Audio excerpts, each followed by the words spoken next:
welcome back again to the Outer Dimensions podcast, the channel, the stream, where we talk about movies past and present, not talking about the future, at least not until a little something something is resolved. But guys, as always, you guys know that we're just a bunch of crazy cats. Uh, Literally, by the way, you may see Dre dropping in and out. He's having some technical Oh difficulties no, it's today. fixed. It's It's fixed. fixed? Yeah, it was my That's camera needed to be unplugged and replugged back in, and now it's working. okay. Okay, it's fixed. That's what she said. Okay, Just need a little jiggle. Yeah, a just hit little it, wiggle it a little wiggle. bit. So, Wiggle, guys, wiggle, wop, baby. it might be November 1st, but it's always Halloween in our hearts. So we are finishing. This is our last week of Halloween movies, and I mean, before you do anything amazing, you got to go with the classics, and that's what we're doing today. We're doing the Universal Monsters. Monster Mash Universal, the classic monsters in different films, the Outer Dimensions podcast with Dave, Dre, and Colin from EC Collecting. What's up? Before we get started, just another reminder, if you're an avid follower of us, you know that we've partnered with Colin to do an amazing fundraiser to help fund children's lunches across the entire country. All you have to do, if you want the details, you go to the video description below, and you can also check out Dave's Dimension, the Collector's Safe Space, and also EC Collecting on YouTube, and you'll find out we did a stream where we talked about all the amazing prizes that we're giving out. Now, for those details, we're just going to quickly run through it very quickly, and let me see if I can pull it up. Here we go. Excuse me, guys. So, this is the school lunch fundraiser. You're going to go to that website, which is actually in the video description below, frac.org/healthy-school-meals-for-all. You're going to make a $10 donation on that website. You're going to take a screenshot, either on your cell phone or on your computer. Take a screenshot, and then you're going to send that to either Colin, Dre, or I through our prospective Instagram IDs. As you can see, we have our screen names right at the bottom: ec.collecting, Dave's_dimension, or Dre of Collector Safe Space, all is one word. Just message us with that screenshot, your screen name on Instagram, and also your actual name. And we're doing a special live stream on November 18th where we're not going to do an elimination wheel. We're going to choose a name, and that person is going to choose one of several prizes. Okay? We have, a total of six items, technically speaking, Dre? Is that correct? We have currently, now we have 5 prize packs available. Okay, 5. So we have 5. I believe one is a NECA horror collection. Is that correct? Well, okay, so I'll go through it since I've written it so many times. I got it memorized. So we have the Marvel prize box. The Marvel prize box is going to be donated comics from Rebel Base Comics, and we're going to have 2 Marvel Legends in there. It is the Miles Morales from Spider-Man 2. That's the Marvel Legend that comes with the Bodega Kitty. That figure now goes, it retailed for $39.99, and now he's about $45. And then also in there, you get the Captain America Anniversary Marvel Legend that we got about 2 years ago. That figure retails for about $50 as well. Whole prize pack about $110. Second prize pack is we have a NECA prize box. In the NECA prize box, we currently have a turtle item to be disclosed by Colin. We also have horror autographed items being donated by Colin, as well as our friend and brother, Captain Spaulding, Ruben. So he is donating some horror items as well as a horror NECA figure. We have the Darth Maul 3D printed half mask from Millennium Workshop. It is a one-of-one mint. It is a mint condition piece. It's the only one, brand new. It's made for you. You win it. You choose it. It's beautiful, and it's painted, handcrafted. Love it. You also have the Mythic Legions prize pack that comes with 6 figures.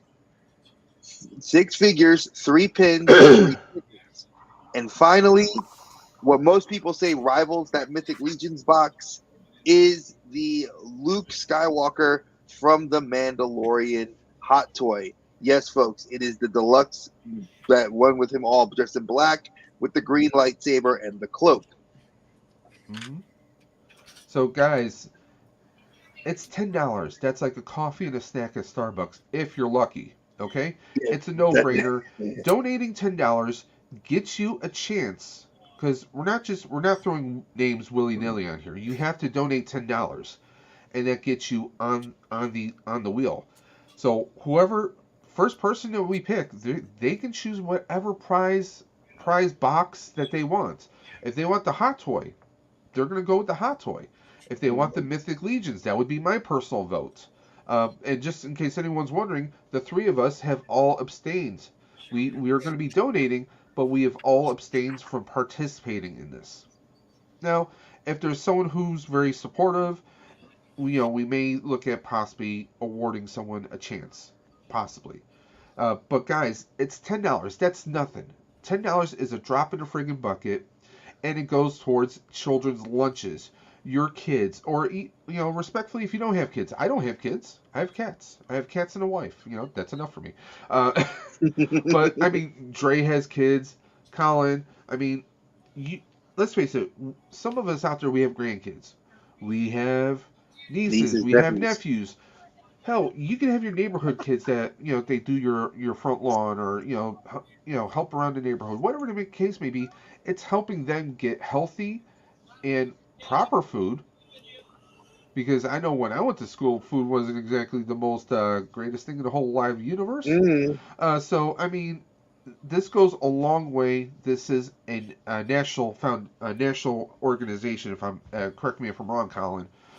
It's a national organization that helps fund lunch programs all across the entire country. Is that correct,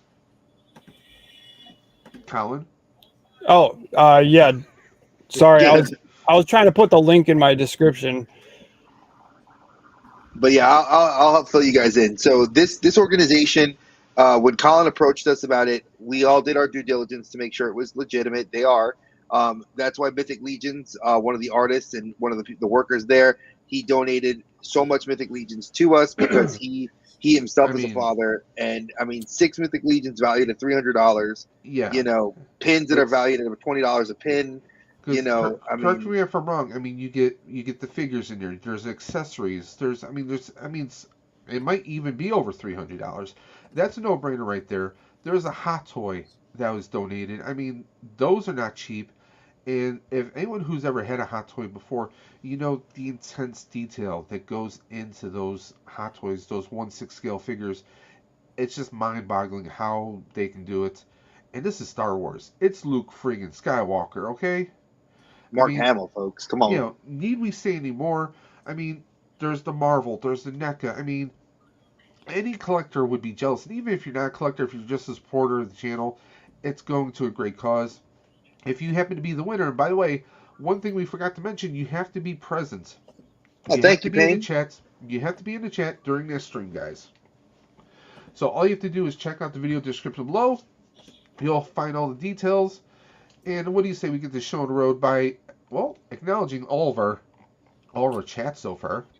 We got Payne's toy sample saying, "Hey folks." We got, of course, Oh boy, Will. Payne just hanging before I do a recorded show with a friend in a couple hours. Awesome. Let's just check this out. Oh, Yeah. and Payne donated, so thank you, Payne. Thank you, Payne. Now, just remember that, to send that screenshot in with your screen name and, of course, your name.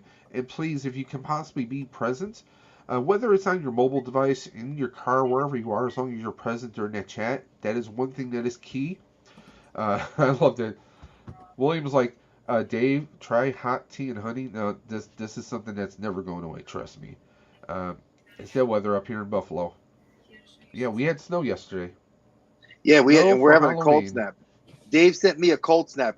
I love my brothers, but what do they send Yep. me? Cold snaps. I sent the storm system through a portal, sent it right down them. Yeesh. Oh, So awesome, Payne. I got it. So you're in. Thank you very much. awesomeness. Really appreciate Sweet. that. And I mean, that's $10, and there's no limit on how much to donate. Wink, wink, pop, pop, fizz, fizz. Possibly increase your chances. That's the way to go. What's up, Colin? William says, hope you are all good. Colin, the link isn't on yours. I'll try and do it later. That's probably from Colin already was working on that. That's why he was. That's why he sorry, guys. kind of like not paying attention to you. Nobody pays attention. I had more to important things to do. Exactly, Dave. Come on, man. See, what had happened was just donated from your Instagram and said, yeah, okay, so we're all caught up with that. Let me just correct something here. And that's awesome. Thank you on this first day of November, because I know it's the first of the month. Everybody gets paid. I got paid today, and I already dumped it in the bills. But it's always a good. I donated already last month, and I already opted to do what Will did last time we talked about this. Will has given a golden ticket to us to donate his prize pack to whoever we think is worth it. And okay. I'm doing the same with mine. I'm taking my donation I already did. I'm going to give mine as a golden ticket to whoever I think in our community has been in the chats, has come and been supportive and wants a shot. There's several people that have come to me and said that they wish they could and times were tough, but I know that there's people that are supportive of us. And should we be fair? Yes, I'm going to be fair and do that. It's the holiday season. We're going to give back. And once again, we are streaming this stream on all of our channels, Colin's, Dre's, and of course mine. And we're going to be doing the same thing for the actual event itself. So if you don't happen to follow all of us, if you just follow Dre or you just follow Colin, you'll still be able to check out that stream. And it's going to be a hangout stream. We're going to do a bunch of fun stuff that day. And want to say hello to Brody. Nice to see you, buddy. Brody's Thanks for joining. Corner. Thank you for popping through. And again, we were just talking about a special fundraiser / giveaway we're doing. You can find all the details in the video description below.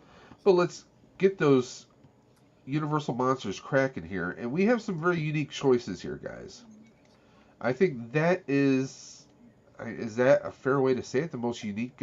We have some very unique choices. I believe coming up. so. So let's summon it up right here in the portal. There we go. Monster Mash the classic monsters in different films. Now we got Drac, we got Frank, okay, we got Mummy, we got the Bride of Frankenstein, and we got the creature from the Black Lagoon. Now there is a caveat to this. This is the Universal Monsters calendar. I did try to find the NECA. NECA actually got some artwork made of the Universal Monsters, because I'm not a collector of NECA figures, but I know I'm terrible. Colin, but should I just boot him? Yeah, I know I should get booted out of that. So, look at that. So, I didn't get to add the Invisible Man, which was the other character. Well, no, I can see him in the background. It's John Cena. Exactly. Yeah, exactly. So, for those of you that don't know, back in, I would say, they said it's around 2012, Universal was trying to start competing with the MCU. And when they started to try to compete with the MCU, they wanted to create a universe where the Universal Monsters actually had lore and had a universe of where they would end up fighting. And this is rumors you can look up on the internet, which have been all substantiated, which is they were eventually going to fight Satan. They were going to fight the devil. And the idea was that the monsters were not bad people. It was just situational, and that the devil had caused their troubles and made them angry and sad, and that this was their universe that they were going to exist in. I mean, look at Godzilla. Godzilla was first considered the bad guy, but then he came up. He was summoned every time to take on the big bad monsters that were attacking various cities. So yeah, I'm okay with the Godzilla thing, but I'm so happy the monster route did not go that route. That just sounds ridiculous to me. I agree with you, because if you look at Dracula, when we get into the movies, and just understanding Dracula Untold was where the story was that the devil, because if you remember when he goes into the cave, Luke Evans goes into that cave, and he starts talking to Nosferatu, and you start hearing him talk about like there was a guy that like worshipped Satan, and that Satan like cursed his blood, and the blood was cursed on the earth, and blah blah It was blah. That Mephisto all along, yeah, right? Oh.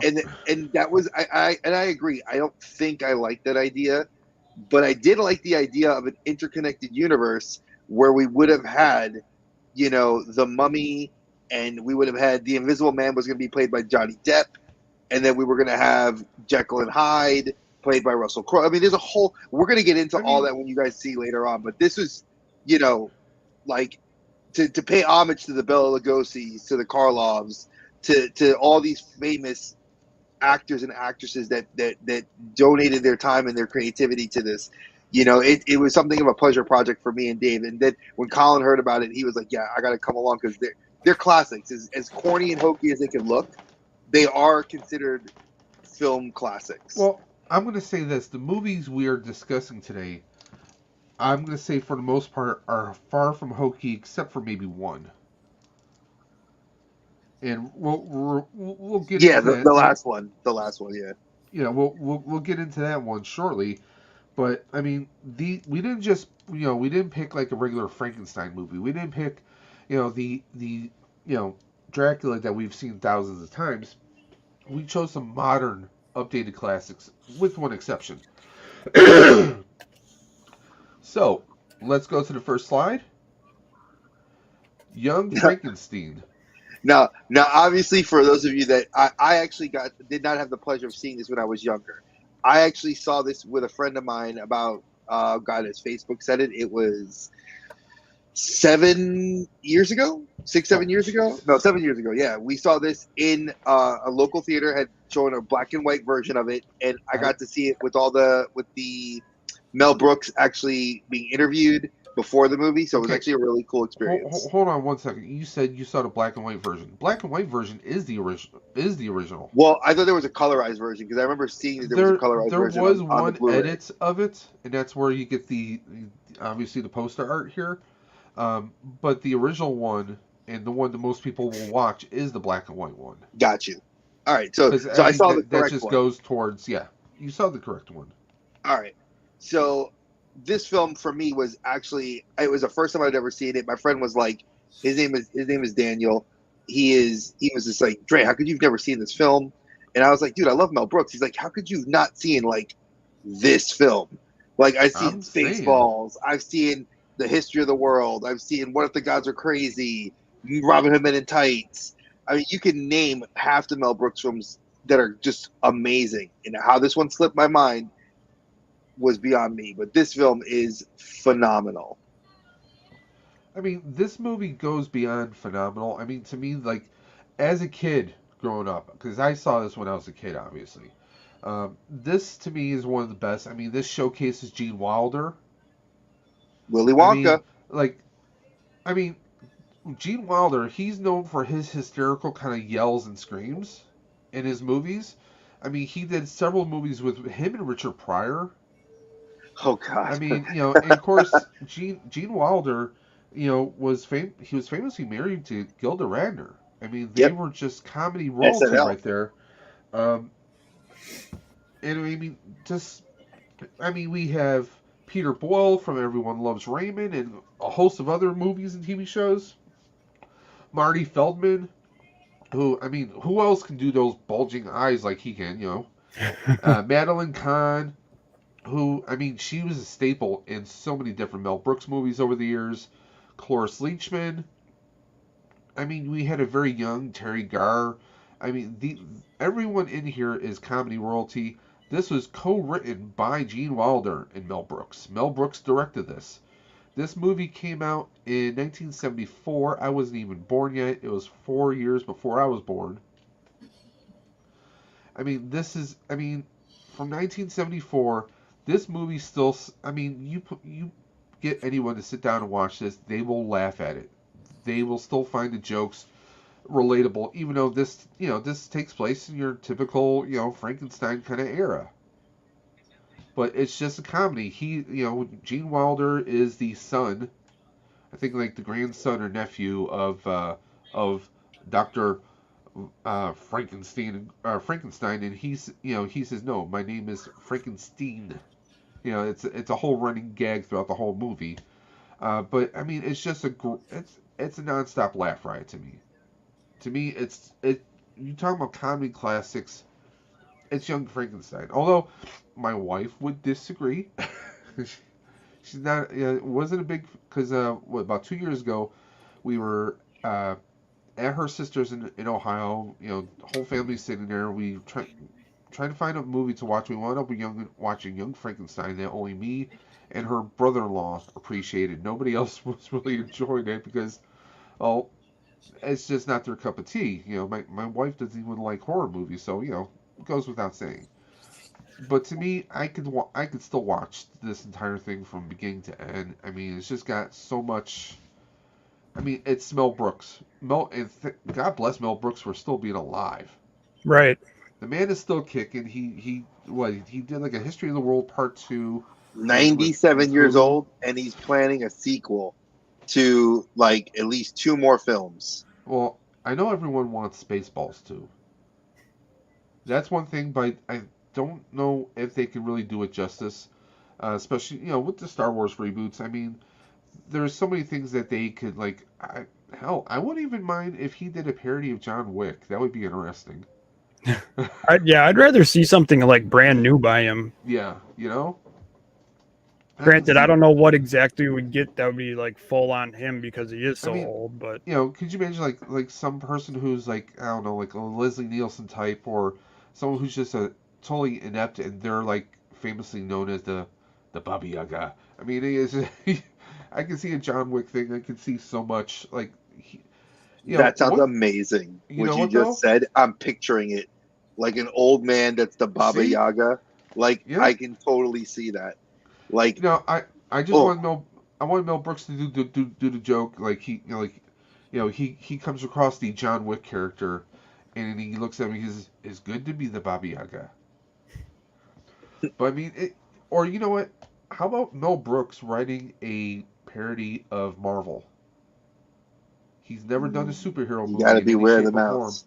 Huh? You gotta beware of the mouse. The mouse has got enough issues, as we were talking about backstage. Well, I said a superhero movie, so it doesn't necessarily have to be Marvel. It could be DC. Go after DC. Yeah, they don't have. DC has no bite, unfortunately, right now with how Discovery and Warner are running the publication and all of its catalog of content. How they're running it into the grinds, into the stone, into the ground. I wouldn't be surprised if I know we really should be talking about future projects or anything, and this isn't even a project, but what if Amazon did a bid on DC? Amazon's produced some pretty good stuff. They just got money. We can all. I mean, hell, they bought the MGM catalog. They have the rights to Bond now. I think, if I'm correct. Mm-hmm. So anything can happen. But I mean, let's take a look. I mean, the budget, $2.78 million in 1974. In friggin' 1974, and I'm sure most of that was star power. Yeah, you were paying for Gene Wilder and Peter Boyle at that time. Yeah. I mean, Marty Feldman, Madeline Kahn, because I mean, this is like, I want to say this might have been after Blazing Saddles. It was after Blazing Saddles. Okay. Blazing Saddles was, I think, 72, 73 when it got released. Yeah. Because Madeline Kahn was in that. She's phenomenal in that movie as well. I mean, Mel Brooks is known for repeating some of his actors, and I mean, especially Gene Wilder and just so many others, which obviously relates that 2.78 goes to $17.4 million today. And your box office numbers, thanks to Dre and his cheat sheet creatology, if you will, $86.2 million it made in 1974. Mm-hmm. I mean, and do the math. That was, dude, just under 3 million to make, and it makes 86. 23. No, which it's is about 23. It's about 23 to 25 times more than what it actually mind-boggling if you think about it. Forget like digital copies. Forget any like VHS, Betamax, and VHS back then. Oh God. Laserdisc. Forget all the physical like DVD and then Blu-ray and 4K editions. Forget any of that stuff. I mean, it's mind-boggling that it can make 86.2 million, which in today's standards, of course, what is this? Your USA, United States dollars today, $539 million. Yep. And the crazy thing about that is when I did the research to see where it was shown, you have to realize that this was shown in like theaters as well as drive-ins, and you Yep. didn't have a lot of theaters back then as much as you have now. Yeah, I remember this is No, '74, so you're we coming didn't out have the of multiplexes. We didn't have that. You had theater houses, like you had you one or know, two theaters in like screens in yeah, an actual house. So that you got to realize that this film got a lot of play, and also at the same time for the budget and everything else, it's a big yep. deal. And let's take a those reviews. Let's take a look at the reviews here. Vincent Canby of the New York Times called the film Mel Brooks' funniest, most cohesive comedy to date. Now, that was to date. That's before your Men in Tights. That's before any Spaceballs or any Spaceballs. of the other stuff. So to date, it would be misleading to describe Young Frankenstein written by Mr. Wilder and Mr. Brooks as astoundingly witty, but it's a great deal of low fun of the sort that Mr. Brooks specializes in. And our boy, guy I'm really not a big fan of, Roger Ebert, gave the film 4 stars, calling it Brooks's most disciplined and visually inventive film. It also happens to be very funny because this was, we had color movies, obviously, but he purposely made it in black and white. When they made this film, certain things you're going to notice when you look at it is it's painstakingly perfectly in black and white, but you can see the bright glows of the candle lights and the lanterns, and I mean, yes, it is a comedy, but he painstakingly had I think they actually had real props that were reused from the original Frankenstein films. That I I mean, didn't see. I didn't find that out. there's a lot of great stuff. There's a lot of visual gags in there, like Marty Feldman's head on the on the shelf when you're looking at the different statues and body parts and heads. I mean, and just the whole thing is it's. If you ask me, if you're like say you're in college and you're doing a film study, I mean, this is something that is perfect example. I really wish we would kind of get some movies like this again. Something that is a fresh idea, something that no one's ever done before. Turn the industry on its head, poke fun at it. I mean, unfortunately, a lot of the jokes in here I don't think would really be open to now. No, we're too soft nowadays. We're too It's Oh worried yeah, about we're too yeah. worried Too many about stuff hurting like this. I somebody's mean, feelings or it's tamed compared to Blazing Saddles, and it's tamed to. I mean, there's even jokes in Men in Tights that probably would not fly. You Oh know, no, you can't make. Dave and I have talked about this. Colin and I have talked about this. There's the snowflakes that exist nowadays. You could not make half of these jokes because just not because we're discussing the current climate of things, which we don't keep it political on this channel at all or any of our channels. But when you think about the current political climates in our world now, as well as what's going on, you definitely could not make these jokes because they just wouldn't fly, even though Mel Brooks is of Jewish descent, and I think he'd be hilarious. yeah, He makes fun of himself, but there is a lot of soft is, I guess, the best word we could use for it. I yeah, think the humor in this is very aptly timed, and it's done in a way to make it where it's joking about yes, the it's making fun of the racial slurs, not using the slur to define the person versus what no, we do now. Like if you watch a movie now, a lot of people are like, "Oh, well, you call somebody a racial derogatory and put any, you yeah. know, there it's Well, automatically negative." But I he mean, uses it to turn it that way and make it funny one of because of his context. one of his earliest films, The Producers. which has been made into a musical about a musical. It's been made live action. It's been kind of rebooted a couple times with was Nathan Lane and Matthew Broderick. Yep. As the characters, and that centers around Nazis. And Mel Brooks is Jewish, so I mean, it's like it used to be like you could justify making certain jokes. Well, hey, I'm like Mel Brooks, pretend I'm Mel Brooks. Hey, I'm Jewish. I can make these kinds of jokes. Or if someone is African American, they can say, hey, I can make this kind of a joke. That today's day and age, it just doesn't fly. Unfortunately, it's just like Colin said. People are just too damn sensitive nowadays. Speaking of sensitive, let's move on to the next one. Fig picks in the house. There we go. Fig picks. People are soft these days. Yes, Yep. they are. So the next one, The Wolfman, starring Benicio del Toro. Esteban is here. Hey, good to have you, my brother. Sorry, he's a North Carolina dude. I got to be happy. We get another one in the house. Well, me and my New York State butt will just excuse myself from this conversation. I still love you. Don't worry. You're still listen. I see don't how be you a are. snowflake. Don't be a snowflake. We're all pretty. Whoa. Hey, one, I'm from Buffalo, so it's nothing but snow up here. Two, I do happen to be pigment impaired.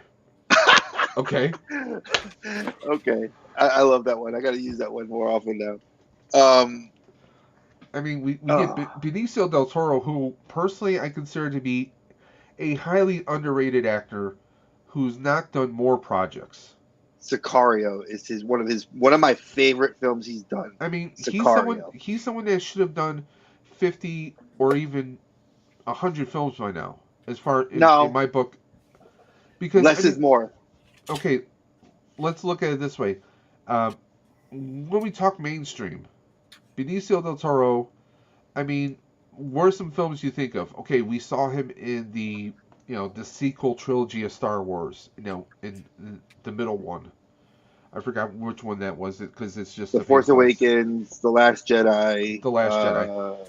Yeah. He's in a lot of movies. He's had a lot of movies. He's really a really good actor, and he's got that kind of face that you would think that he should be in more films. But I mean, like, aside from this, he was in what, Sin City? No, he was in recently. If you look at it, he was in Sin City. He was also in Sicario, which was relatively recent with Emily Blunt, which I thought was freaking fantastic. Welcome, it was a Ghost great Warrior. Thank you for popping through. So if anybody's if you're a fan of Benicio del Toro and you're a fan of like Narcos, like that, and that had James Brolin. So you had Josh Brolin. So you have Thanos, Emily Blunt, and Benicio del Toro all in one film, and he was also in the sequel film Sicario 2, which wasn't nearly as good, but I'm biased about that. He was in several other things most recently Star Wars. He was in Fear and Loathing. He was Fear in and Loathing, Lock, Stock, and Two Smoking Barrels. Way of the Gun, Traffic. Yeah, I mean, he's in an Escobar movie. He was in Savages. Man, he's got a lot of movies. Usual Suspects, The Fan. Exactly. He's built a fan in me. But it seems, what I'm trying to get at is you think that he should be more commercially. Yeah. I forgot he was the collector. Yeah, he was in Sin City. Yeah, so for an actor that I'm not trying to like shit on Dave. I think Dave is right. Like there's certain actors that you look at their catalog of films and you're like, I'm trying to get the shit off.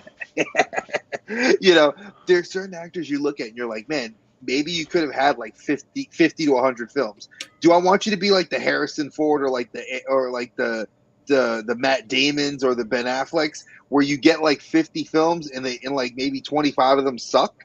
Or right. if I look at your catalog of work and say, oh, you've been in 50 films and all like 45 of them are awesome and 5 of them suck. Well, this is a bit of a hot take because remember the Crow series of movies? Yes. Okay, like they started to do after the first one, rest in peace, Brandon Lee, of course. when they started to do the second one, they found like they created a different character to play the Crow. Yeah, Eddie Or Furlong. a different. No, that was like the third or fourth one. We're not going there. Uh, I've seen all the Crow movies and TV shows, but they went like, okay, we're choosing. Okay, the Crow's going to be a different character, kind of continuing the mythology of it. I'd always hoped that maybe he would have wound up playing an iteration of it. I think that would have brought more credence, more attention back to, because I mean, after the second one, the franchise kind of just took a nosedive. When they did the Day of the Dead one, where they kind of went to Mexico, I think that was the third one with Eddie Furlong. That would have Okay. been, I think, a better fit for him, where it would have been more of a. And I'm not saying this because I'm Spanish. I'm saying it because I think it would have been a better fit to have someone Spanish that would have been that slender kind of build. Furlong was kind of that kind of like, oh, he's the it thing at the time, and well, he really wasn't. He was more like the shit bird at the time. And the fourth one, don't even get me started having David Boreanaz and Tara Reid in there as like the bad guys. No, don't even. We're not even going there. Yeah, Fig Picks. I agree. The second one wasn't bad. The main character's name was Ash. He was, he did a good job, but they had someone who they were trying to get like a Brandon Lee kind of clone, facially speaking, but that's something for a different stream altogether. I just thought that Benicio del Toro would have made like a fantastic Crow, or something of a John Wick or something like that. I just think that he's to me he's got that kind of he's got that just that presence. That's interesting. I kind of think that we need to consider doing that as a show, because I think that you have an interesting hot take, and I don't necessarily agree with it, but I like your projected ideas. It's just I think of Benicio del Toro more serious. Like, I see him in more art films. Like, he's not like, I don't see him being Vengeance as a mainstream. Serious? I didn't say that. I'm just saying I don't see him being.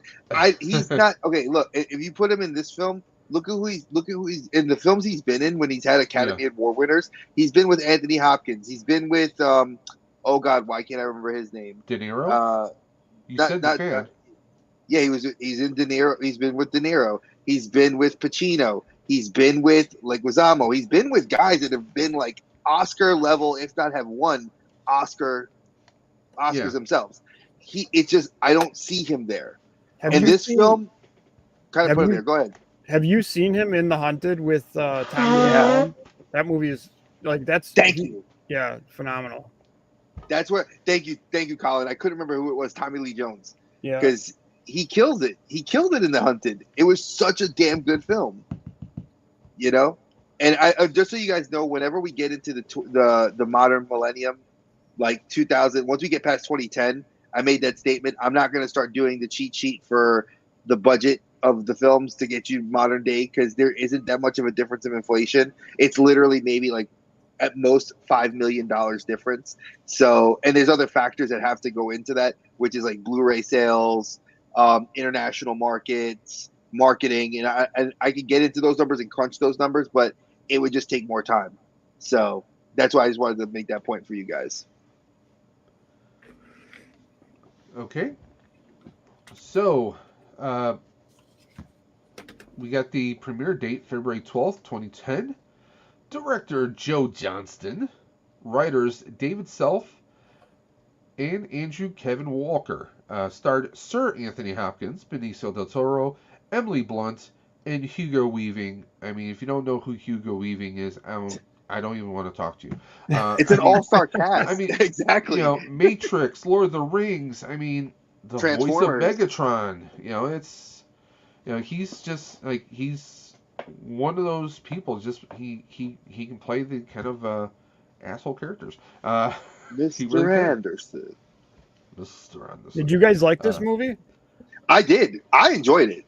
Yeah. I did not finish the movie, but what I saw, I enjoyed, because I was literally watching it on the bus home, and I ran out of time. So, but I was enjoying it, and I'm going to finish it after the stream, of course. But from what I saw, I liked. I mean, Anthony Hopkins still. He's just that. I mean, he's friggin' Anthony Hopkins. Okay, so for those of you that don't like this film, there's many reasons as I can understand why you don't like it, and there's a lot of haters out there for it. The thing is, if you look at what it's truly based on, which is what the original Wolfman was based on, is John Talbot. There was the actual legend of John Talbot. So for people that don't know, our boy John, you know, was bit by a wolf, and or supposedly is bit by the wolf and becomes the Wolfman, or he's actually descendant from lycanthropes, which are creatures that are able to transform themselves. Now, lycanthropes throughout our lore tied to Vikings and tied to European mythology. But for those that don't know, that a lycanthrope doesn't always have to be a wolf. A lycanthrope could be like a bat, a shark, or anything. But for our purposes, obviously, it is a wolf that they're talking about, lupine, which And is the Greek word. well, a variation on that would be the Van Helsing movie with Hugh Jackman, because you have Dracula and you have the wolf that we won't say if anyone's never seen it. I don't want to give you any spoilers, but that they're kind of the same It's an lineage, old movie. You can spoil it. or even Underworld, because you have The Lycans. the Corvinus bloodline that offshoots. One it was bitten by a bat, so that started the vampire line, and then the other was bitten by a beast, and that's where the lichens come from. So I mean, there's definitely been precedence canon to establish that. But I mean, we do have a few people here like Fig Pick said he didn't like Wolfman, but then we have William who says I own it. It's just like with everyone. Everyone's got different tastes. Speaking of different tastes, we got Cobweb Collector saying, "Hey guys, running late here. No worries. It's all good, brother. Welcome to the stream. Modern day budgets of 150 million, it didn't make even. So I don't know if that was partly to that, Marketing. because well, I was just gonna say I don't recall a whole lot of marketing for that at the time. That was also a time, if you look back in history for us, that was where we were experiencing the housing crisis around the US. So for a lot of people like that, I don't try to keep it political, but you have to look at what's going on economically to understand why films won't be successful. And we've said it on this channel, all three of us have said it, that if you look at the time period when a movie comes out, it's got several factors, and one of the big factors is economy. If people don't have the extra funds to go see a film, it will tank. If you don't market the film correctly, it will tank. Hey, I Currently, mean, that's what's going on well, right now in Hollywood. look at it nowadays. I mean, if a movie comes out, we know that within a month or so, it's going to be on a streaming service at some point. Hmm. And if you're already subscribed to that same streaming service, you can save yourself $30 or $40 just on two people going to a movie. That's Okay. that's what that's why I always tell people, like, with toy collecting, they're always like, wait for it to go on clearance, this and that. I'm like, if it's a line that you collect, you should support it, because Hmm. if you continue to not support this stuff, it's not going to be around forever. And so I don't I want to hear you complain later that, oh, so and so aren't selling these figures anymore, when you know what you get what I'm saying. The same thing's now going to Well, go with the movies. now you're 100% right. William put something here that could be a little bit of a hot topic here. I'd pay good money to hear AI Anthony Hopkins say Wolfman has nards. I I would, mean, well, see, God, that's the thing with AI. That's a big heated discussion with SAG right now, but we're not getting into that. But yeah, that would be pretty funny, and that's a reference to a movie called Monster Squad, which we actually reviewed. What was it, the first three, week? yes, about a The month very ago. first week, which in itself is Universal Monsters, because you have Dracula, you have the creature from the Black Lagoon, you have Frankenstein, you have Wolfman, you have the Mummy, all converging on this small town. It's a great movie, guys. Definitely, it's a comedy. Think like a more lighthearted Lost Boys kind of deal. Like Universal Monsters meets Goonies is the best way to put it. You can definitely check it out, but I highly recommend it. And that's where the joke comes from. Um, I take that back. I didn't like his wolf look. I know it's based off of the old school one, but I grew up on the Halloween werewolf look. Okay, the Halloween series from the 80s. There Those was are way even better. Well, there's even a freaky one where it was the Howling, but it was like they were marsupials. They had like little pouches. That one was. It wasn't more. It wasn't all that horror. It was just kind of like I think it was the third or fourth one. You know, after so many sequels, certain franchises start to lose their magic. Oh, Uh, their edge. I can agree with you. but I mean, 150. It only made 142.6 million dollars. Um, and yes, we're keeping those numbers as Dre says. After we get past a certain point in time, he's not going to be doing like comparative because I mean, really, that's going to be like what maybe an extra 10 5. million. If The even. most when I've crunched it, it's 5 million. Runtime 103 minutes, based on the Wolfman novel by Kurt Siodmak. Sealed Mac. That's the wife Siodmak? for that one. Okay. Yeah, that's the wife about that one. Okay, so we got our aggregators, IMDb, and of course the Rotten Tomatoes. Again, Roger Ebert, who reviewed the 1974 classic Young Frankenstein, he's still around at least at this point in time. Gave the film 2.5 stars out of 4, praising the atmospheric locations and melodramatic scope, but lamenting CGI effects that he regarded as detrimental. Of course, in the 2000s to 2010, teens, it was CGI still bad. I mean, of course, but hey, if you put this up next to the Flash movie, I'm sure these special effects would still You mean the hold up. Batman movie with Supergirl? Batman meets Supergirl, yes, that movie. So I mean, it is what it is. I mean, it's not like watching Lawnmower Man. Those special effects, those CGI. Ugh. And but see, and that's a whole other thing too, because if you look at Lawnmower Man was like still using like Pentium like 166 and dial up modems to make their graphics look awesome. And when we look at the same time period, a couple of years later, you get Terminator, where you get this whole new form of morphing technology that was adapted by Industrial Light and Magic. Well, I mean, LucasArts. let's be honest. Cameron with Terminator 2 and ILM, Industrial Light and Magic, they created new technologies. And hell, I mean, Cameron created new technologies for Titanic and the Avatars Yep. movies. I mean, you get someone who creates technology. They're like, hey, let's use this. No, let's actually push the envelope. See, can we actually achieve this vision? But some studios are like, hey, we're just going to go with what's available right now. It's kind of like, well, hey, we're going to do this. No, it's more like Jurassic Park. Should we do this? Do we even have the right to do this? And speaking of the right to do anything, we got Duffman's Diorama in the chat. What's going We on, also Duff? have Ricardo. We have Ricardo in the chat. Thank you for popping through, Ricardo. Now T3, you haven't seen it, but I will say this: do I think it's worth the watch? Yes, It's because better of than the Eternals. it's better than it's. Damn it! I can't even stop laughing when he said. I was gonna say it's better than the Flash, but Well, again, anything it's is. dated. It's I got like dated. Wolfman. I love like it's a it takes place back in the day. Like I don't know. I thought this was a good movie. I know It is.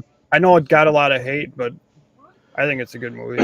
Well, This is one I watch. Well- I watch this pretty frequent, like not really frequent, but our other critic, Owen Gleiberman of Entertainment Weekly, praised Del Toro's performance as Lawrence Talbot, comparing it favorably to Lon Chaney Jr.'s in the 1941 film. So, I mean, to have someone actually give that kind of praise. Those that don't know, Lon Chaney Jr., he was the one who played the Wolfman in the Wolfman movie. So, I mean, that's like saying, hey, you're the new Superman, and I'm going to compare you to Christopher Reeve.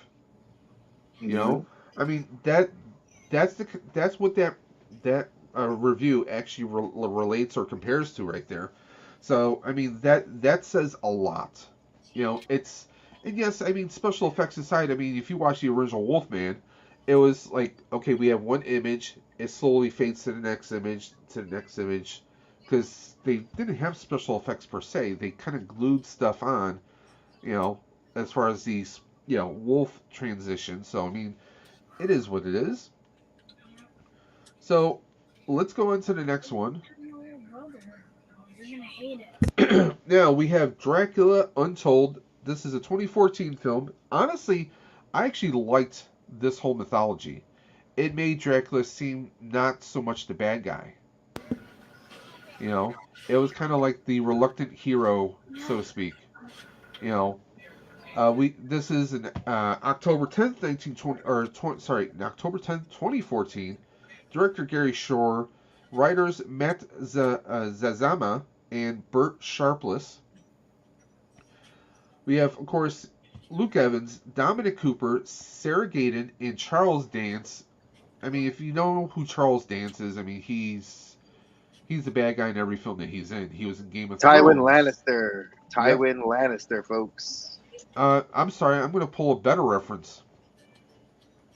He was my dear sweet brother Noopsy. Golden Child. And of course the big bad guy from Last Action Hero. I mean, he's just known for playing those evil, twisted kind of characters. And he was Nosferatu in this one. So again, this is where and I was talking about this with the guys backstage. So for those of you that have not seen this film, you have intentions to watch this film, this is the beginnings of where the MonsterVerse was like supposed to begin. Like we were supposed to, like all the original Mummy movies were like kind of like backdropped. Yeah. Like not like the idea of Emotep and Anuk Sungamoon and all that, but this was like the beginnings of them saying, "Hey, can we create a universe where the Universal monsters become a team like the Avengers to really, really hold true?" And that this, and of course, Luke Evans, I'm gonna give him his due. Fast and Furious, Lord of the Rings, I mean, or really The Hobbit. I'm not The Hobbit. It's the Hobbit series, folks. Yeah, I correct myself. He's the Hobbit series. It's all written by the same person. So he's Bard, the Boom Man. Love that whole thing when he's like the Boom Man. But he did a fantastic job in this film, and this was like humanizing the concept of Dracula, of Vlad the Impaler. Like, this is not your typical, like, oh, I'm gonna walk in this film and see Dracula be the bad guy. This is the evolution of the character, and really deep dove into. He makes a Faustian deal in order to save his kingdom, save his people, because I mean it's like, he's leading, and all his soldiers are going to die, his family's going to die, so he makes this Faustian deal that yes, I will do this if you give me the power to save my people. And it's a Faustian deal, and it's who wouldn't give everything to save their family, to save the people they know, right? That's a true ruler right there. Exactly. Leader. I mean, and he was a true. And the thing is that the actual history behind him is that he was an actual soldier, that he was a ruler, that he was in his kingdom. Very, very Dr. Doom-esque. And T3, you're right. This was considered by many to be a flop. But you have to realize that in the modern era, when we look at the modern era of movies, anything that doesn't hit the 100 million, 150 million by critic standards or Hollywood standards, it's not considered a success. But to me and to the fans that really enjoyed this film, I thought it was fantastic. I have it as a steelbook, and I bought it as a steelbook. I saw it in the theaters, and I enjoyed the hell out of it. Yeah, I loved it. I've never let box office numbers or critics determine what I think of a movie. And it was visually stunning was a good movie to me. I mean, the visuals, the special effects, I thought were great. I mean, the armor that they made for him. Oh, his armor was the dragon armor is just I mean, there's just no words. Cool thing is they played into the culture, they played into the environment, they played into the creature. They made it where, again, and this is something I said backstage, they made it where humans were the bad guys. Yes. It was not the Dracula. It wasn't the monster. Same thing we saw in the Wolfman. Same thing we saw. We'll see in the last film. Humanity is the monster. Colin said it last week.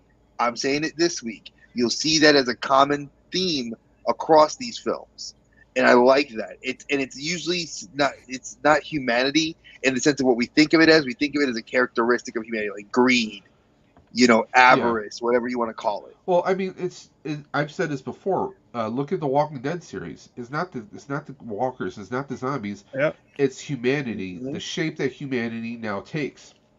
Looking out for your own. Because once you do something dark and despicable, well, you're going to do it again and again. That floodgate is open. I mean, it's the dregs of humanity. Because what was it in a writing class?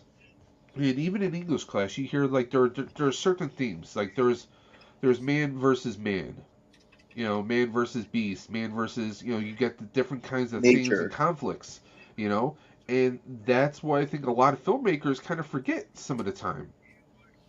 To me this is to me in my heart, it's a successful movie. I know commercially that's another question altogether. But I mean, to me, I really wanted to see where this could potentially go further down the line, but it just unfortunately did not happen. And they set it up for that success. Like Yes, they did. Them. You could tell, like with the end credit scene, Yes. and you could tell with the Mummy. You could see that there was the correlation between this and the Mummy because they even mention it. You see aspects of this of them talking about this in the Mummy, and that's one thing I loved about this. Like I was like, man, if Universal really was trying to hit a home run to like say we're gonna make it, they really did take a shot at this. It failed, but damn it, man, they really made it try. They gave it the good college try. Damn it, man. And I will agree with you, T3. Luke Evans would have definitely killed being the Crow. I think he would have made an amazing job as the Crow, hands down. So, do we want to go over the reviews? Nah, we can bypass it because a lot of people have seen it. This one is one of my favorite ones of this because I love the originals, and I'm not talking the Karloff Mummy. I'm talking. I love Brandon Fraser. Brandon Fraser, man, he. Yep. I loved those films. As terrible as the first two were amazing, and I remember we used to play. You're talking about the Dragon's Tomb. The third one was not so much. No, I mean I love Jet Li and I love Michelle Yeoh, but that was them playing up on the whole Crouching Tiger, Hidden Dragon. I like all three of them. I just don't like that they changed her character out. That's killed it for me. Yeah, I agree with that. At the time, Brendan Fraser would have been optimal to take over. And people, I know anyone who's listening to this on our podcast or watching this on YouTube, you're going to give me the side eye, but he would have been perfect successor to Harrison Ford for Indiana Jones. Yes. Okay. I think he would have been. I think he would have done a great job for it. Hollywood and family troubles and pressures and health just anxiety. There's a lot of stuff that happened to Brendan Fraser. We're not going to get into. But he went through hell, and that kind of derailed his career. But he would have been perfect to take over Indiana Jones. Mm-hmm. Because I thought he kind of embodied when Indiana Jones, when Harrison Ford was out as Indiana Jones going on the adventures, he embodied that. Maybe not the the smartness of Dr. Jones, but as far as the adventure, he embodied it perfectly. And he would have been a perfect successor to it. He could have been in Moon Knight. You could have even thrown him in Disney Plus's Moon Knight, and it would have worked because he had experience with the whole Egyptian idea of the Egyptology and stuff. Yep. There's a lot of things you could have done. But this one, obviously, folks, let's get into this. This is June 9th, 2017. This was not that long ago. I love this film. It's Kurtzman. We all know. If you don't know who Kurtzman is. So, some of the people, though, being thrown into this movie...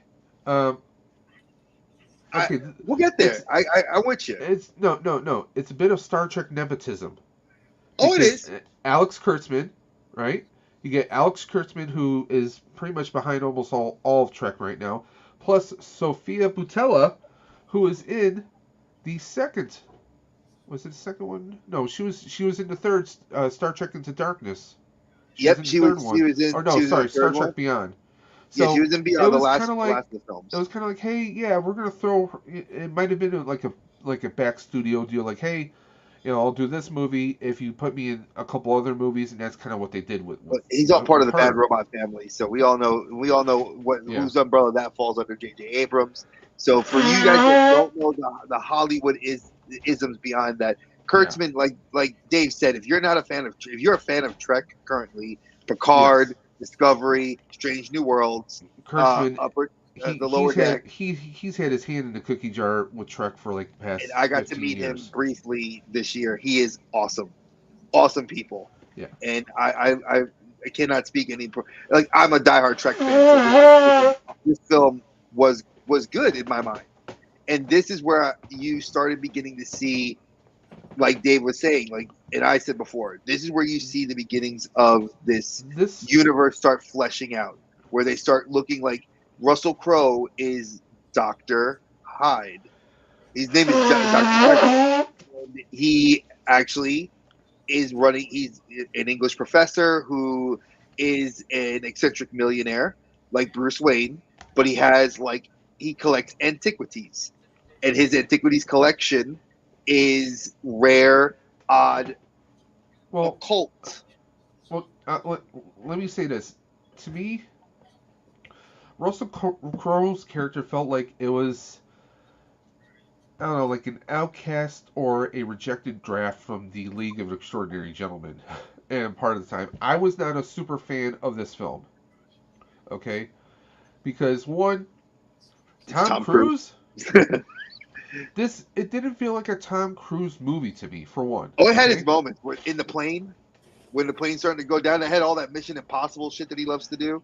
Yeah, but I mean, it's like, it's really, this should have been The Curse of the Mummy. That's what this movie should have been called. Because I enjoyed like Dracula Untold, and I even enjoyed this movie, but like I'm so happy this whole thing failed because like to be the face of the new Universal monster, like multiverse or whatever the hell they wanted to do with it. I did not want him to be a part of that. Like if we're gonna get new Universal monster movies, they should be like epic, big story, like amazing movies. Not these are like easy money grab monster movies. You throw out of the box office. Like this is not the way to go about starting a new Universal monster franchise or whatever. Multiverse. It felt like, hey, yeah, we want to compete with we want to have like a Marvel type universe, but you did it without the Marvel storytelling. And that was where they failed. Yeah. And it says it here, like the Dark Universe. One of the things I made a comment about was this is supposed to be the second film in the Universal Dark Universe. Now you can Google the Dark Universe. There are several YouTubers that have done deep dives into why this failed and actually produced some really good, interesting numbers, because it wasn't just the worldwide box office. It was the studio was going through a state of flux, because if you guys don't know, Universal has been through a lot recently in the last 5 to 10 years. Yes. There's been a lot of buyouts. There's been a lot of shifting of the guards, and with a lot of things that have happened, especially with Universal. Yeah, it's been a big cluster. I mean, and with all that shifting. Go ahead, Colin. Not to mention, like, we're gonna have all the monsters team up, and they're gonna be good guys now. Like, what are you like? No, like, yeah. So great. Who the hell is who? I wanted to be in that meeting. Like, what the fuck? He's right. So, folks, I explained it to them backstage. So, if you guys don't know, the Dark Universe idea was that every one of these monsters was supposed to be linked by one factor, and the factor was supposed to be the devil, and that's what the Dark Universe theory was. So, Mephisto, Satan, whatever the mythological biblical names you wanted to go, it was Agatha all along. Yeah, it was always you. No, but it was the idea why they had this idea of the interconnected universe was eventually to have these monsters exist in the modern era and kind of lead to like this massive battle where Dracula would lead. The idea was Dracula was going to be the leader of the team, and it was supposed to be like a modern day take on the League of Extraordinary Gentlemen, which I love that film, and I will stand by that film because again, it had Connery in it, and I mean you can't like yeah, Peter Saliva Wilson. humanity. You know, it was. I mean, Alexander Quartermain. I mean, it's a No, freaking amazing film. that was a great movie, but there's no Yeah. need for a big Shane West. multiverse of it. Shane Like, West was good in there. But, I mean, as you even put it here in the cheat sheet, this is supposed to be the second film in the Universal Dark Universe. But due to poor numbers from The Mummy, the studio lost confidence. So, I mean, this movie was what brought that universe crashing down. Basically it folded in on itself. Well, also the fact that they were shuffling directors for sequels, like there was a lot. Like I have to thank. I'm going to say this publicly here on YouTube. Thank you to to the 5 YouTubers. I don't remember your names because there were so many of you guys like talking on these various videos. But there was such great information you guys were giving us about what was going on with the directors and Universal and NBC and the shifting of the guards and why they didn't want to like. A lot of people wanted to honor like the old classics, the Lugosi's, the Karloffs, and then they were like, well, don't forget, like we have these other films. Why are we trying to, because remember at the same time, there's been a Fast and Furious universe with Jurassic Park they've talked about. They've talked about doing several team-up movies. Hasbro's been wanting to do that too. There's been several. G.I. Joe, Universal, Transformers. exactly. And remember, these are all film ideas that they want to do.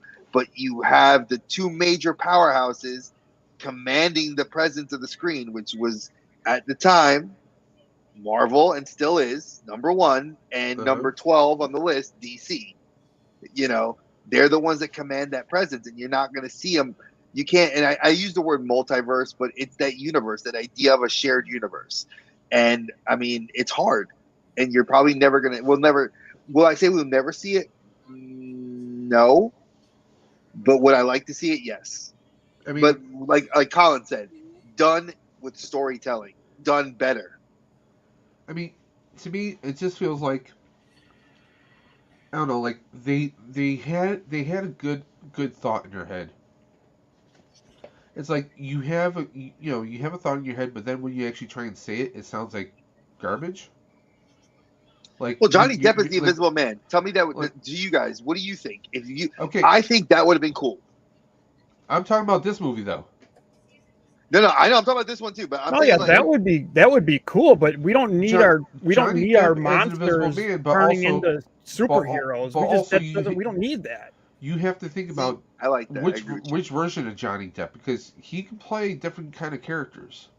A modern day take on the Invisible Man, which would have been like, I mean, I would have personally chosen Kevin Bacon because of all the stuff he did with the Invisible Man, and then they recently did that Invisible Man movie that was actually really, really well done, like a stalker film. There is a movie with a comedy actor, but the movie itself wasn't really comical.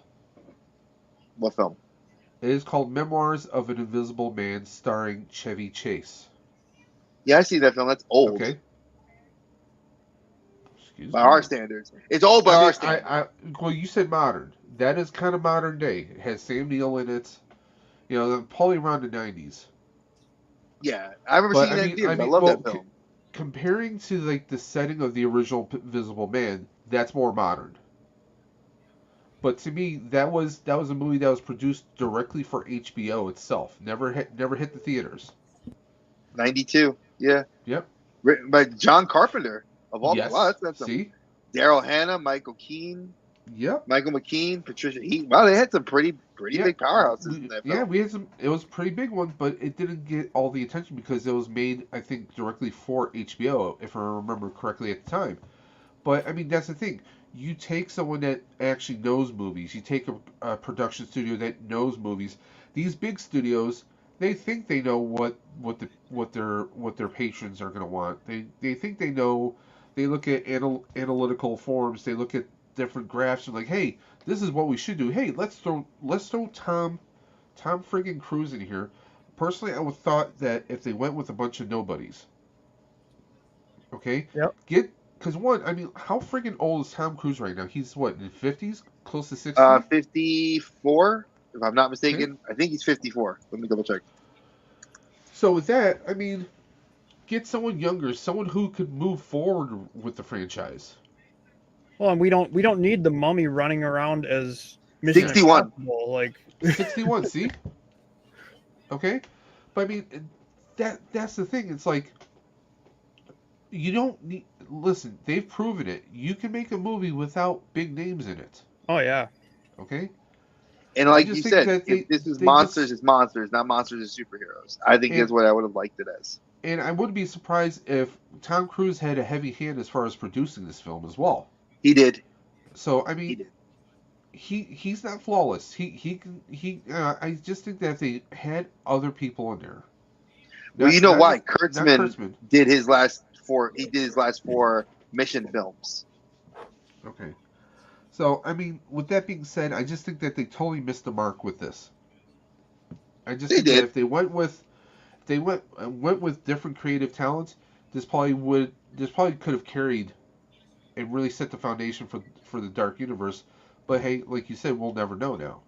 But let me ask you this: if we took out Cruz, right? We leave Sophia Yes. Botella because we need the eye candy, right? We need to. Sophia Botella is a beautiful French Argentinian woman that Kingsman, looks. the first Kingsman movie. She looks fantastic, Okay. right? What if we we take out Cruz, but we leave Jake Johnson, the guy that becomes a zombie? What if we Okay. leave Jake Johnson, who's the voice of Peter B. Parker from Into the Spider-Verse, Across the Spider-Verse? What if you left him do it? I think that would have been a better film. Yeah. Yeah, I don't think any of that matters. I think this movie was fine. I just don't think it should never have been like it should have never been the face of this new Universal monster thing. I think it should have been a movie by itself. Because to me, it's just It felt it's more a like a fucking money standalone. grab box office movie to me. That's what it is. It's a Tom It Cruise felt more movie. like a standalone, regardless of Crow's character. Yeah. It felt more like a standalone. The movie was fine by itself. It just had no business being the new Universal monsters. I mean, like, yeah, like you said, it definitely there are vibes in this, and I agree with you guys. I think that if you break this apart like we're doing, and you guys love that we do this. When we actually break it apart, you look at the director this is the same director that's actually done, like I said, he's part of Bad Robot with J.J. Abrams, who is done the last 4 films for Cruise, for Mission Impossible. Kurtzman has a very big, heavy hand. Cruise has also been directing a lot of his stuff and executive producing. And he had a producer credit in this. You had Russell Crowe. I mean, Russell Crowe is freaking Oscar winner, Gladiator. You know, Yeah, you but he you also. have people in here that were I great. flick your clothes off. like Peter Jackson King Kong movie, the feel of that movie, Yes. the epicness, and like just Yeah. that's how a The- Universal the monster scale movie of it just should feel. Like yeah, definitely. that's what it should feel like. Not some little cheap, easy fucking Tom Cruise box office hit movie. Like, I mean, like, I get exactly what Colin's trying to say. Okay, Epicness. I like the way you said that. We're following Cruise, so we're only seeing it from his perspective. But like Kong, I mean, it's that larger scale, and I think Colin hit it right on the head. Epic. You know. I think you're right. I'm not going to argue that one. I think 100%. And sadly, that we, if they were to ever get themselves together, will we see it? Who knows? There's very few original ideas left in Hollywood. We got Papa Squatch in the chat here. Hey, Papa Squatch's Pizza. How may I I take your order? just feel like it's not that hard. Like, I just don't get. Like, It Hollywood to me really is isn't. just lost. They're just I lost. think it's They're where out the of touch. studios try too hard. They really do.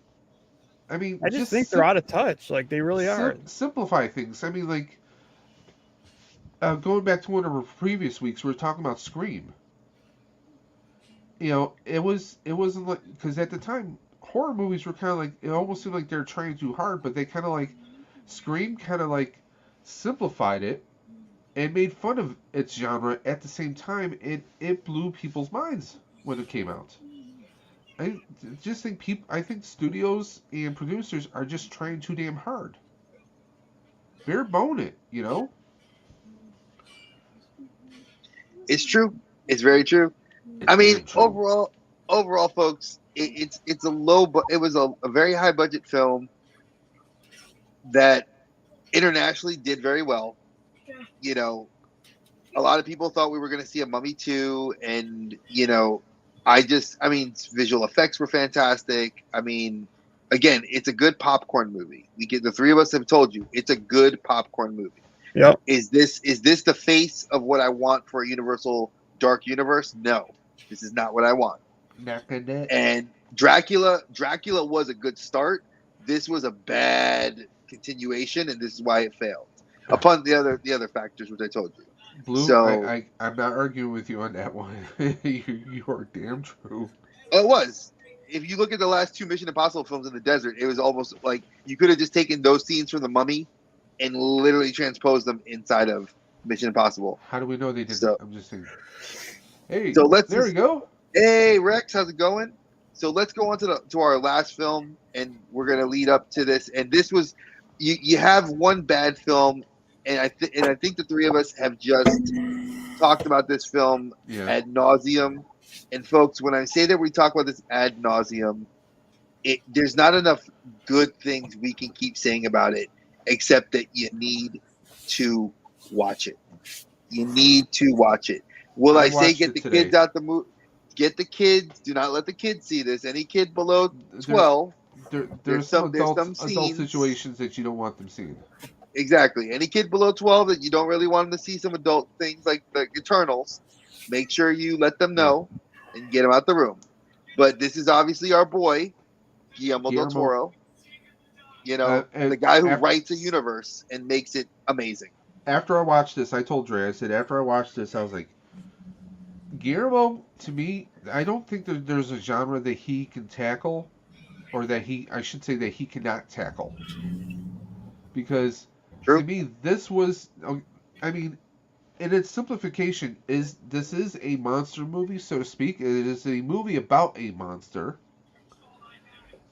But he turned it into this masterpiece. Like, this is something that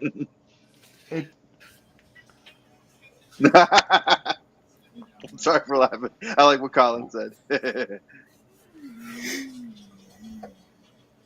For those of you that watch this film, it does have some what Colin's saying. It's pretty funny. But I mean, to me, this was like me, Colin, and Drain in the backstage. We were talking about how this is another one of those movies where the monster in question is not the creature, but it's humanity itself. I mean, directed by Guillermo del Toro, written by him and Vanessa Taylor, starred Sally Hawkins, Doug Jones. If you know, you better know that name. If you don't know now, you know. He's already played this character, or a variation of this species of the character, back in the Hellboy movies as Abe Sapien. He's also been on Star Trek Discovery, and he's been in so many other movies and TV shows over the years. He's a really good actor. He really doesn't speak in this movie either. No, he doesn't have. He has no spoken lines. Actions and everything is just tremendous. You get Michael Shannon, aka General Zod from Man of Steel, and from the Batman meets Supergirl movie. Richard Jenkins, Octavia Spencer, Michael Stuhlbarg, and there's actually, if you're a big sci-fi fan, if you're a fan of Stargate, you'll catch one or two other actors in this film. So, if you're an Eagle Eye fan of the Stargate series, you'll recognize a certain actor who plays a scientist in this film. But this movie blew me to friggin' just out of the water. Budget of $19.5 million, box office $195.3 million. I mean, and that was domestic. That wasn't the international. Yeah. The international is higher. 123 minutes. Oscar wins. It won Best Picture, Best Director, Best Production Design, and Original Score. Mm-hmm. So we're talking about a monster movie that won at the Oscars, and it wasn't like a big disaster movie like Godzilla or something like that. I mean, there's no other way to say it. It's a beautiful film. And this is one of his first films to win since Pan's Labyrinth. Just for anybody that's been keeping tabs on our Guillermo del Toro, he got nominated and won for Pan's Labyrinth, the year Pan's Labyrinth came out, and he got nominated again and won multiple, and again wins for his original designs and the original score. That's a huge deal for people that are audiophiles, which I am one. The music score to this is very atmospheric. It's very good. It's very picked to the time period. And for Octavia Spencer getting the nomination for supporting actress was well deserved. Well deserved. Going back to the score, I would say the score is, I mean, it's a form of narration to it too. Even though there is a narrative voice for the beginning and the end of the film, but the music definitely sets the tones. And I mean, I was shocked. I was blown away by this. Mm-hmm. It's a fantastic film, and it does hit you in the feels a lot of times, and it's a very interconnected universe. Blunt. Yes, and I will say this too, folks. There's a little bit of a backstory because I didn't know this till after I did a little digging on this film. So, of course, the movie comes out, it gets nominated, and it comes out at the end of 2017, which means that in February, March, when we have the Academy Awards, the Oscars, that's when they tell you, hey, you're up for your nomination. And they tell him usually before the movie comes out, he gets nominated, and then like he has to hold his nomination. Well, apparently his nomination was in contention because they said that he plagiarized his work, and that a German author approached him saying that, hey, this is work that was done in the late 60s, early 70s, based on a film that I did and a book that somebody else wrote. And because of that, it led down the whole path, which eventually got taken care of in court, and it never affected the film in any way. And the only reason I'm making comments about it was because Guillermo del Toro is so successful in what he does. Mind you, people could say Pacific Rim is a complete ripoff of Evangelion and Mecha and Kaiju, and it is. But it is more, if you look at it as what he does in these films, it is an homage to the culture. He grew up with Godzilla and King Kong and giant robots like Get a Robo and Voltron. These are why he gives those nods in those films. That's why we have Pacific Rim. That's why he's done the Kaiju. That's why we're seeing a Pacific Rim universe. That's why he's done The Shape of Water, and there's a Hellboy style universe where he's created characters that fit in. It is a deep, it's something that I think all three of us have said, it's storytelling. Can you tell we care about the actual story? That's what draws you in. Yeah, I can go look at a beautiful woman. Sophia Boutella is a beautiful woman, and she was in Atomic Blonde. But who's on the cover of that film? Charlize Theron and James McAvoy. Who care? The people don't care about James McAvoy. They cared about Charlize Theron. They were appealing to, you want to see this movie. It's a blonde woman. She's an assassin. Go see this. In The Shape of Water, you know what you're going to see. You're going to see that level of alien, beautiful monster design, but with this human characteristics and story that we see from his other films like Pan's Labyrinth. And I think that 100%, it hits you in the feels. You almost feel for Sally Hawkins' character, but you don't. You know, Doug Jones is he doesn't have a spoken line in the entire film. Nope. Darth Maul had 4 lines in his first film in Star Wars: The Phantom Menace. 4 lines. Doug Jones, 0 the entire film. Just putting that out there for you guys. I mean, this thing is it is eye candy of eye candy. It's visually stunning, a fantastic film. I loved it. I own it on Blu-ray. You know, you should buy it. Like, folks, physical media is dying. Buy the physical media. Keep the Blu-ray. It's dying at Best Buy. Well worth it. Yeah, it's dying at Best Buy and Target. And yeah, Target's and Walmart. I think Walmart, and even Walmart, because I went by Walmart the other day, and it's like, I couldn't believe I found this at Walmart. The Rise of the Beasts. I didn't even know this was out. But yeah, it's. I think out of all these, would we say this is the Creature of the Black Lagoon? It's as close as you're going to get to it. And would I love to see Guillermo del Toro's version of the Creature of the Black Lagoon? Hell yes. Hell yes. If he does this work for this quality film, I mean, that's like Peter Jackson doing Lord of the Rings. Well, People are like, oh, God, it's amazing. I mean, yes. Let him do this. Guillermo could do a prequel to this, hypothetically speaking. I wouldn't even want to see a prequel. I want to see prequels of nothing. I want him to do the Creature of the Black Lagoon done in this style. Well, hear me out, because we hear Michael Shannon talk about how the journey of where he captured and brought the creature from. So I mean, they could do a story there. I'm just saying hypothetically. But I think one thing I've noticed with Guillermo del Toro that he doesn't do, he doesn't really do sequels. He just interlinks the universes. Because even Pac Rim, as much as I could talk shit about Pacific Rim, there is a shared universe, and we kind of know that there is because they've been talking about it more, and McFarlane's releasing those toys, and there's the universe where the kaiju come from. So I could see that there's this belief that there's like a world underneath ours or in conjunction with ours that may house these creatures. I don't know. I never got the NECA toys. I know, Colin, you're my NECA dude.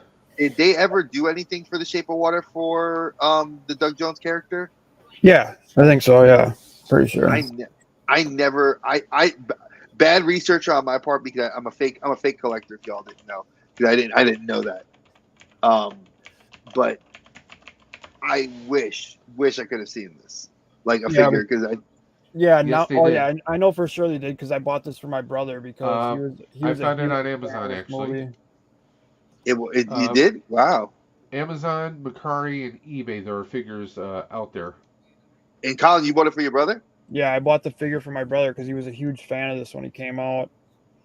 Nice. And he was young. Yeah, it comes with a little container of eggs because he was eating on eggs. There's a collar for his neck, an alternate head, and alternate hands. See, folks? Imagine Guillermo del Toro giving you a staged, like a suit design for the Creature in the Black Lagoon like that. Even comes with a base for the figure. Oh, I might have to check this out. So, what do you guys think of what we've done and talked about tonight? I know it's been a lot of films, and a lot of it was, you saw us take the monsters of the Universal Monster variety and of fame, and we found films that could have honored them in some small way. Do you guys? And the only one we didn't do was The Invisible Man because one, time, and two, there's been several films that have been done like that, and I felt like the last three that are recent within the last 30 years were the two Kevin Bacon ones, which were very, very heavy on the attack and anger, like Hollow Man. And then they did the Invisible Man movie where he was a stalker. And that ended really badly. And I liked that one. I thought it was good. It had a lot of suspense. I did too, especially for the modern era, because like they paid attention to cameras and like doorbell cams and stuff. And I mean it's scary, but she really handled her business. That's all I'm gonna say about that. I like when she's like running away from him. Shit, you don't know you don't know where he is. That's just it's creepy. I liked it. And I know how you are, bro. You're the fan of me like me that likes it where if it's real and I can be scared, that's worth it. So like I said, folks, I think this was it felt really good to do this. It was a very big project a couple weeks ago when Dave and I had mentioned it to each other and I'd gotten this done.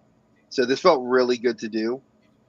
I would like to do, and I know that they mentioned it, Colin mentioned it and Dave, that we should do a Guillermo del Toro kind of like best of.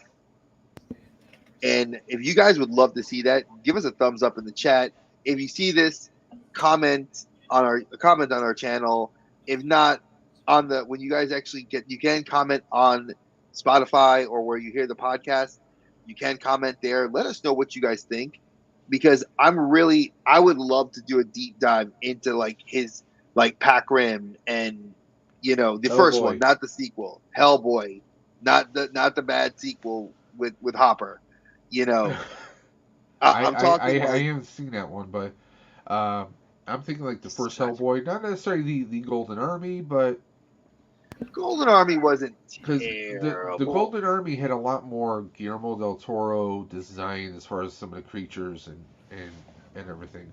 I cannot make it through the Hopper one. I've I tried numerous I times. I fell I've not asleep can't on tried. make some of it it. I through it. just didn't have an interest in it. I'm like, oh, there's only one Hellboy. That's Ron Perlman. Sorry. And he wants to come back. He's already said that he'd come back to do it again. He already has said several Yep. times, "I'll don the suit one more time." See, So that's not I'm even really the issue for me. Like I don't know what it is about it. I just cannot get through the movie.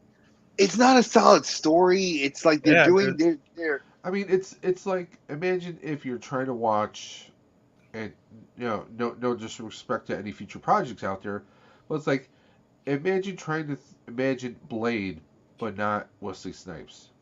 I see, mean, but I even they now, people associate him with that role. It's like, are you gonna get someone else to play Luke Skywalker? Are you gonna get it's there's just certain characters that it's like that actor is so associated with them, even mentally. You hear that person's voice in your head if you're reading something that character would say. I think it comes down to the actor. I mean, I it 100% agree with you. yeah. I mean, like I can watch a movie that they've swapped out an actor. One thing I hate when a new actor tries to be the old actor, and I hate like that. Don't do that. Just make your own character. So Um, it's not even having different actors for the same role. Brandon Routh It's in just Superman not doing Returns. it. Like they just didn't do it right. I guess I don't know. Well, that's like Bond. That's like you could look at like Connery was the very first, and then you have all the way down to Craig. Did Craig really ever try to mimic No, Roger Moore, Timothy Dalton, Pierce Brosnan? He didn't mimic no, any of those guys. He did it himself. They each brought Bond to themselves and Yeah, made the role. The Doctor Who characters, yeah, each of the doctors was their own doctor. They weren't like a copy of the doctor that preceded them. And I think that that's something Hollywood needs to go back to. They need to stop trying to reinvent the wheel. Thank God Disney didn't yes, recast our boy Chadwick Boseman, because that was a big fear, and I hope they don't recast Jonathan Majors. We're not gonna get into that, but like that is the big talks on Hollywood right now that yes, he sir. might get recast and they're gonna switch to Doctor Doom. So, but I think it'd be fun for us to do a Guillermo del Toro universe talk. I know that a lot of people have we've given high praise to a lot of his films. Um, but what do you guys think? We're here for y'all because I mean I got stuff on deck. I can tell you what we have coming out. Listen, he has stuff on deck, and there's decks on decks. I mean, Yeah, like I it's said, we have we're stuff till scheduled to April. what?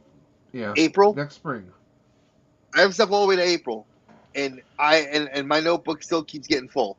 And then you guys message me and tell us ideas, and then Dave and Listen, I talk.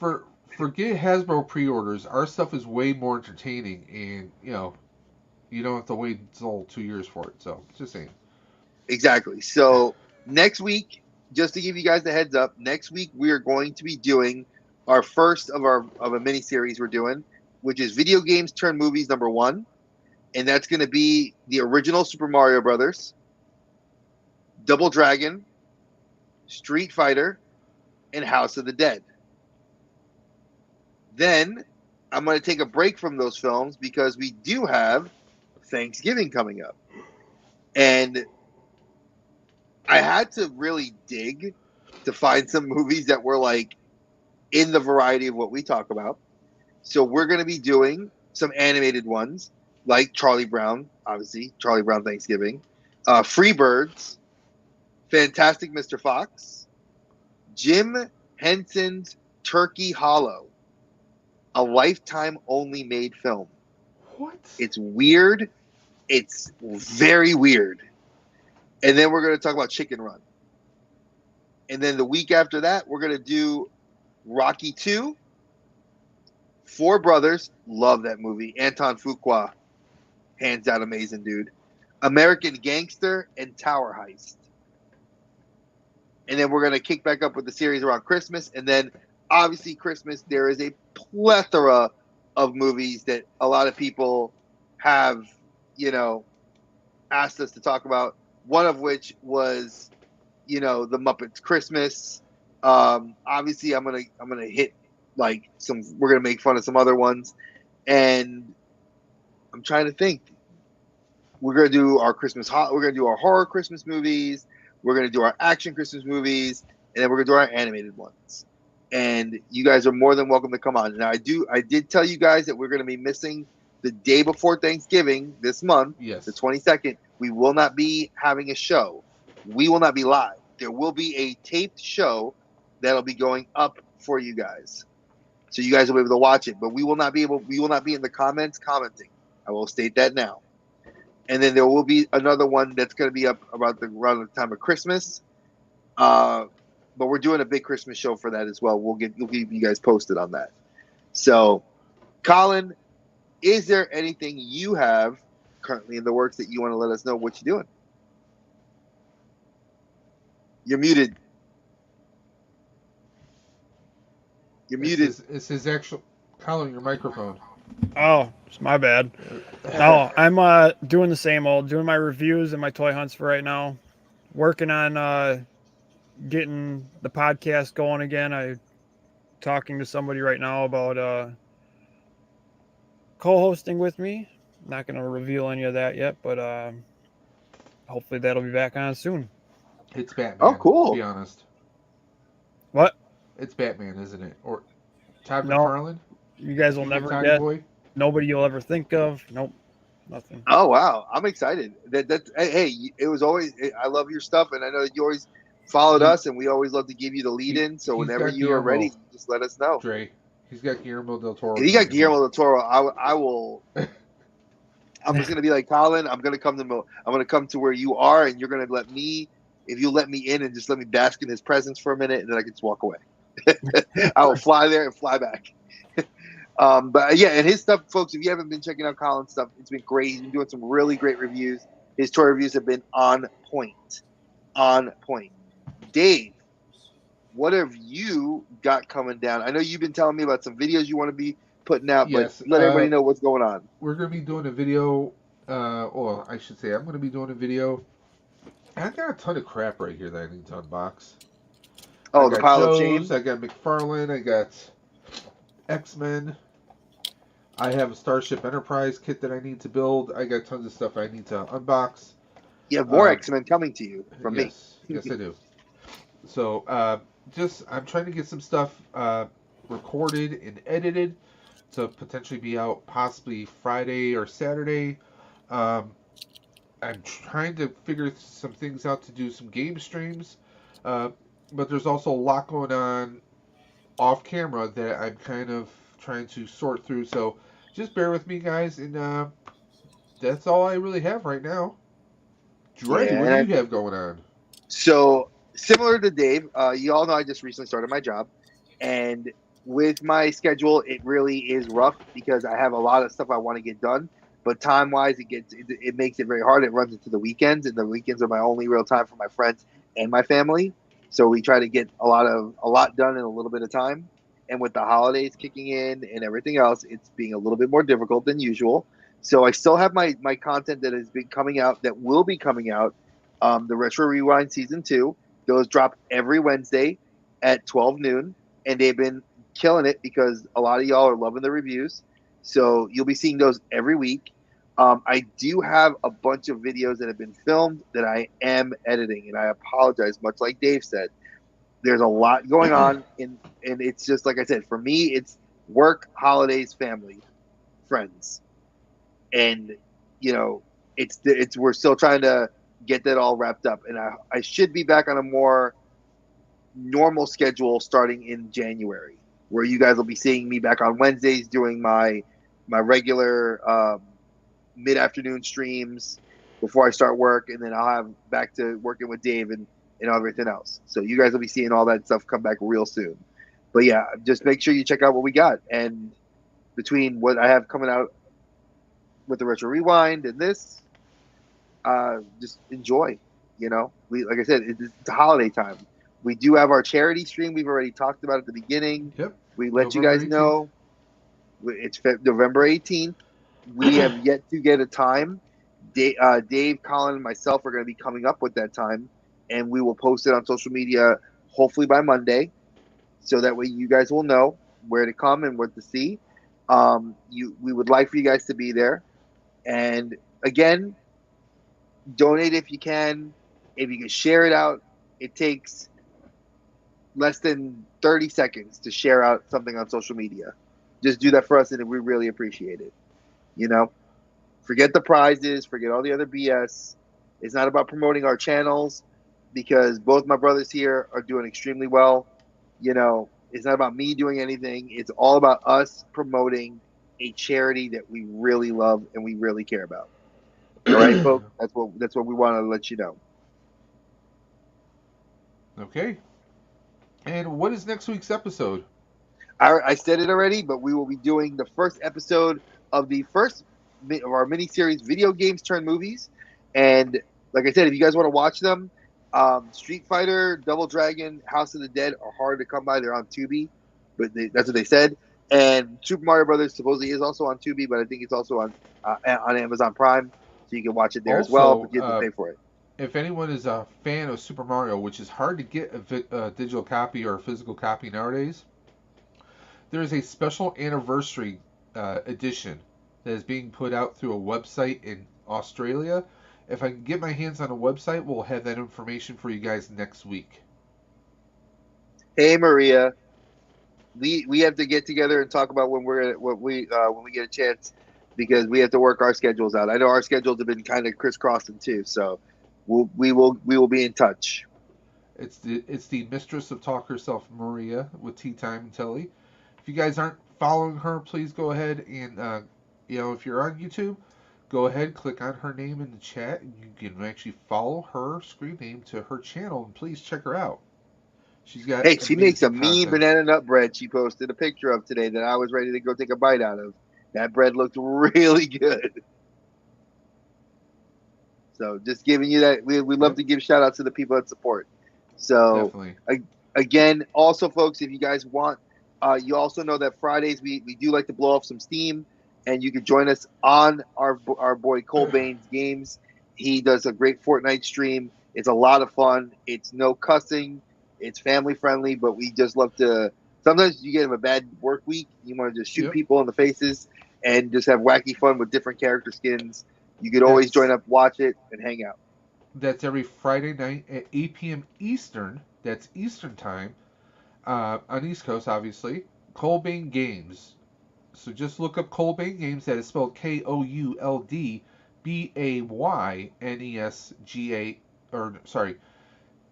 KOULDBAYNEGAMES. Colbane Games. You can just type in Colbane on YouTube, and you'll pull it up, and just go ahead to like, comment, subscribe to him, and it's just a hangout stream. And he also does other streams. He's been doing Breath of the Wild, Legend he just finished that. He just finished that. He's still doing Hogwarts Legacy, I believe. Yes, and he got the Hogwarts. He's got his Gunplay hanger on Sunday nights at 8 p.m. Eastern as well, where he does live Gundam kits assemblies, little figures like this guy right here that you can build. And also, anyone and everyone's welcome, even if you have a model kit, like I got the Enterprise right here, and Bishop just took the dive. But yeah, he's a great friend of the channel, and go ahead and check him out. But that's all we have for the Outer Dimensions this week. Until next time, we have Watch out of the way Colin out the from portal. EC Collecting, Dre, and of course me, Dave, aka Dr. Dimensionstein. Ooh, I like that, Dr. Dimensionstein. We got the new merch. You didn't see that at the bottom there? I'm just saying. We gotta make that a T-shirt. But guys, until next time, we're gonna catch you on the flip side. Take care. Peace out, guys.